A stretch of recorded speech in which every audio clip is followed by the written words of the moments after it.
Éducation sur Sen TV. Santé sur Sen TV. L'actualité sur Sen TV. Politique sur Sen TV. Sport sur Sen TV. Religion sur Sen TV. Je m'appelle Ali Abdou Diallo, je suis le chef d'antenne régional du Proval CV de la région de Fatick. Le Proval CV depuis 2020 la commencé ba léegi ci réalisation yi pour les vallées aménagement vallées yi à peu près ñu ngi ci 20 vallées donc 20 vallées à peu près mun na nekk ay 2100 hectares yoo xam ne dañ koy récupérer sol salé la quoi mooy xorom si dañ koy récupérer am na ay tracteurs yu ñu jënd 8 tracteurs 20 motoculteurs yu ñuy distribuer sunu coopérative yi ak les bénéficiaires des fermes polycoles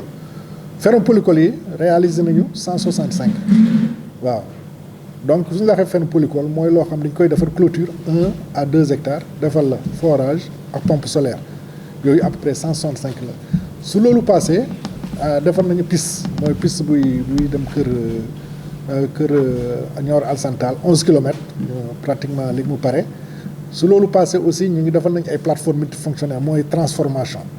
waaw affaire bu am solo la si jigéen ñi actuellement on est à 17 donc lépp solaire lay doxee plateforme yoo xam ne solaire la avec des équipements de transformation à l'intérieur des bâtiments su loolu passé aussi joxe nañu ay maraîches ay semences maraîchères joxe nañu ay xar il y a beaucoup d'infrastructures yoo xam ne aussi def nañ ko lu mel ni par exemple ay points d'eau pastoraux def nañ ko si biir région yi def nañu aussi pratiquement tout ce qui tourne autour des parcs de vaccination il y a 3 dans chaque département am na benn parc bu ñu def marché à bétail def nañu ñaar benn bu nekk Diouroup benn bu nekk Diouroup Fatick benn bu nekk Passy donc grosso modo bëri na infrastructure yu Proval def yoo xam ne vraiment lu am solo la ci région bi. bénéficiaires gis nañ seen bopp parce que ñun en dehors de bénéficiaires dañu am lu ñuy wax opérateur de proximité nga xam ne kooku moo ñuy gunge. Pratiquement au niveau des sites foo xam ne dañu fa investir pour ñu former ñooñu def leen en organisation appuyer leen ci organisation comptable et financière mais en même temps am nañu yeneen partenaires techniques muy DRDR ANCAR ARD et cetera ñooñu ñëpp lu ñu xayma mooy projet bi am na impact ci population yi ku nekk def nga sa liggéey. Par exemple les techniciens horticoles aussi on a mis à la disposition des techniciens horticoles mooy ñi nga xam ne defal nañ leen ay ferme polycole techniciens yaa ngi foofu di leen jàppale si vallée ANCAR a ngi foofu di leen jàppale si semence si formation DRDR si formation yi pratiquement mise en place des coopératives lépp jàpp na si mais daal à l'heure actuelle c'est que impact bi c'est intéressant au niveau des populations c'est vrai man maay chef d'antenne mais dafa mel ni population yi communiquer projet bi sax ñoom ñooy def pour projet bi ñu xam ko dans la région c'est très rare laa def communication sur le projet mais population foo dem dans les communes ñoom ñëpp Proval la ñuy wax ça veut dire que impact baa ngi fi mais nag dañu xayma à la fin du projet quand même dañ commencé xayma nañu tuuti sax avec les opérateurs avec nos opérateurs de proximité les animateurs et les techniciens horticoles par exemple au niveau des périmètres maraîchers suñu périmètre maraîcher yëpp dañuy suivre nit ki loo jënd ci semence yan entretien nga def sa périmètre engrais ñaata nga jënd production bi ñaata nga ko jaay suñ ko xaymaa am na bénéfice bi ñu génnee loolu génne nañ ko donc lu ñu woon mooy affaire bi mun na dem ba 1,150 million ba 1,5 million bénéfice ci benn campagne donc ça veut dire que quand même y a de l'impact et à la fin du projet tout ça dañ koy xayma avec des privés qui vont avec